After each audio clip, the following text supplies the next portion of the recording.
Muitas pessoas desejaram ter um prato de comida e não tiveram.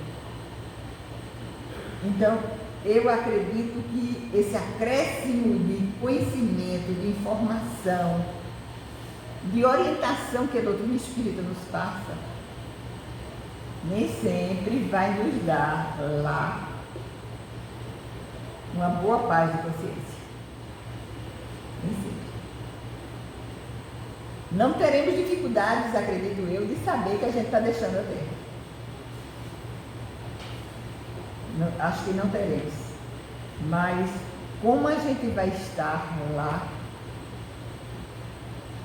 é que vai fazer toda uma diferença na maneira como nós vamos nos sentir. Para isso foi criado até o nosocomio, né? O Hospital para Atendimento dos Espíritos. A literatura espírita também nos passa essa informação, né? Como os espíritos estão desencarnando. Muito bem. A lembrança da existência corporal se apresenta ao espírito completa, já dissemos. Questão 306. O espírito se lembra pormenorizadamente de todos os acontecimentos de sua vida? Apreende o conjunto deles de um golpe de vista retrospectivo? Lembra das coisas de conformidade com as consequências que delas resultaram para o estado em que se encontra como espírito errante? Aí eu me lembrei da situação do suicida. O suicida, ele, na sua existência, ele deve ter passado, como todo espírito passa, por muitas experiências. Mas qual vai ser a lembrança maior? Ele não vai ter tempo nem de ficar pensando, ele vai viver uma realidade muito forte em decorrência do ato que ele praticou. Porque vai ser tão forte essa realidade, primeiro porque o desligamento do perispírito ao corpo físico demora, é mais demorado, é muito mais demorado. Então, qual é a realidade que vai falar mais forte? Aquela realidade que determinou a situação do espírito na erradicidade. Ele vai se lembrar. Como aquele exemplo daquela senhora no livro O Martírio dos Suicidas, em que é aquela pobre quitandeira que trabalhava para sustentar uma prole grande, marido viciado no álcool. O que ela trazia de casa em dinheiro, ele gastava no vício. Determinado dia ela diz, não dá mais.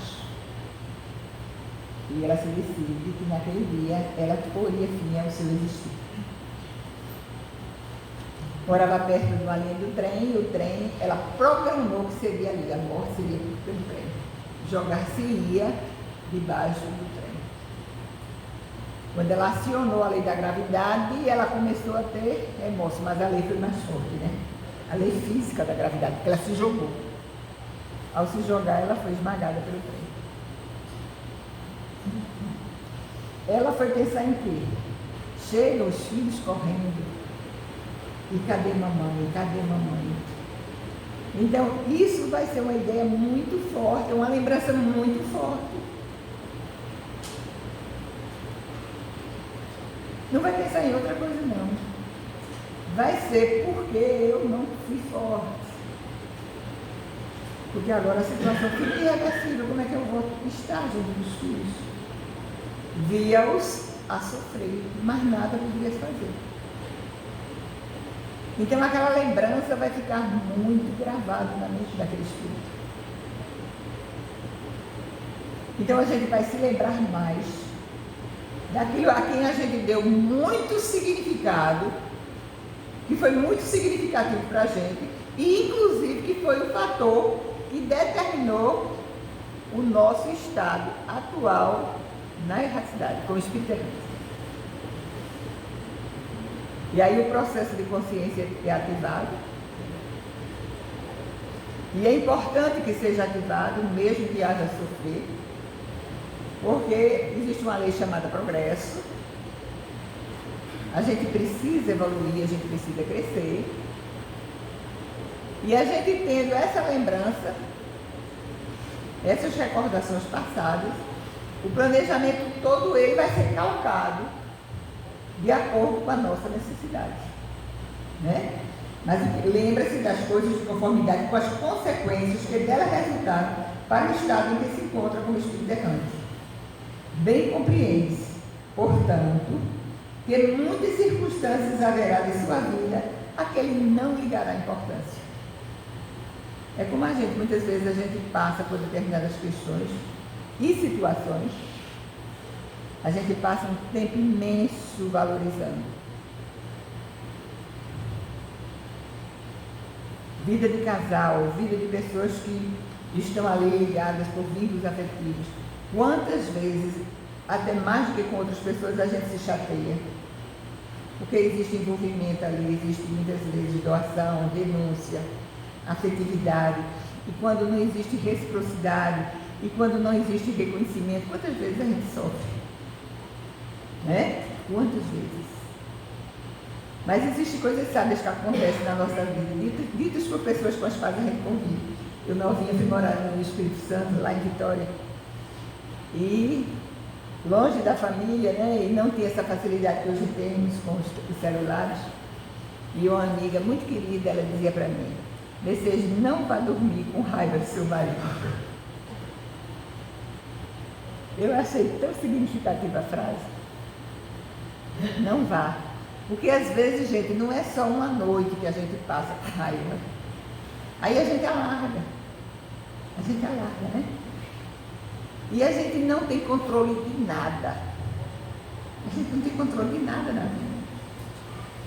Eu fui fazer uma palestra em Carpina no mês passado e meu esposo, ele ia receber um dinheiro de alguém que estava querendo pagar-lhe de uma compra de um animal que ele vendera.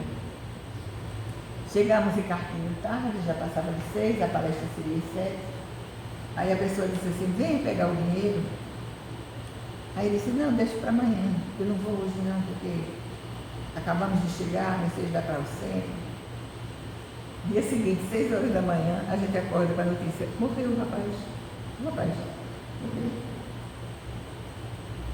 Aí a filha disse: "Olha, seu Nivaldo, papai morreu de madrugada." Isso só para dizer que a gente não controla nada, a gente planeja. A gente pensa que tem todo o tempo do mundo para realizar aquele projeto. Dia seguinte, 6 horas da manhã. Mas a dignidade do rapaz era tão... Era aquela pessoa honesta, digna. Seu Nivaldo, qual é o valor? Aí ele disse. Aí ela disse assim: "Venha pegar, que está aqui separado." A dignidade que ele passou para a família. Ensinou. Que coisa bela de Deus. Ela disse: "Venha, que o dinheirinho está aqui separado." Ele disse: "Se viram mal que ir agora de manhã cedo pegar esse dinheiro, venha, que a casa vai ser muito visitada hoje. E a gente quer passar logo ao Senhor aquilo que é seu." Existem histórias muito bonitas, gente. Mas existem muitas histórias em que a gente vê que a gente poderia ter feito bonito e não fez. Fui visitar o Centro Espírita Amor e Caridade ali na Torre. O centro está todo refeito. É uma beleza o centro. E a menina me dizendo como tinha sido difícil a obra de realizar a reforma. Os impedimentos, a questão dos documentos, a legalização do terreno, que havia sido uma doação de uma pessoa que já tinha morrido, e eles pensavam que ia ter dificuldades de passar por esse item aí, para cumprir aquilo que a lei pedia que cumprisse.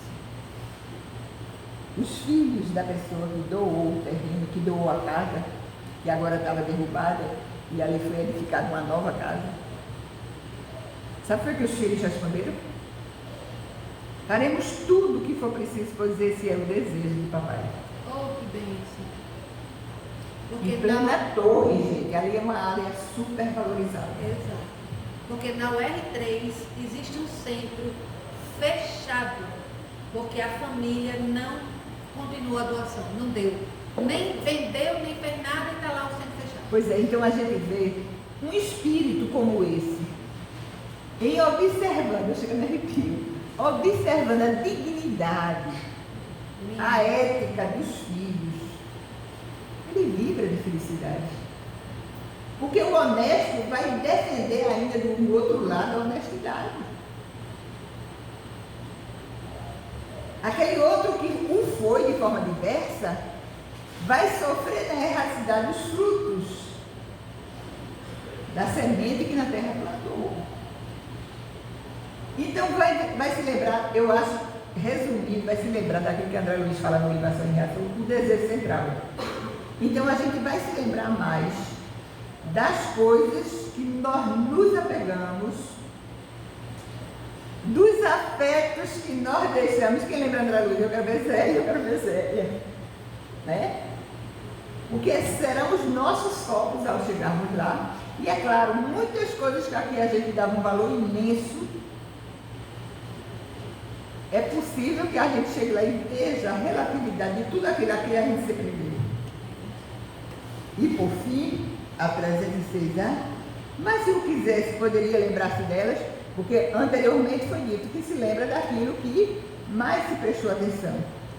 Pode lembrar-se dos mais minuciosos pormenores e incidentes, assim relativos aos fatos, como até aos seus pensamentos. Não faz, porém, desde que não tenha utilidade. É aquele pensamento que às vezes chega na gente, a gente diz, não, vou passar, vou pensar outra coisa, esse não me faz bem. E quando a gente faz isso, a gente tem resultado, né?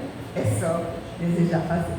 Então que possamos, amigos e irmãos, né, valorizar esses processos grandiosos, não só de lembrar, mas também de esquecer.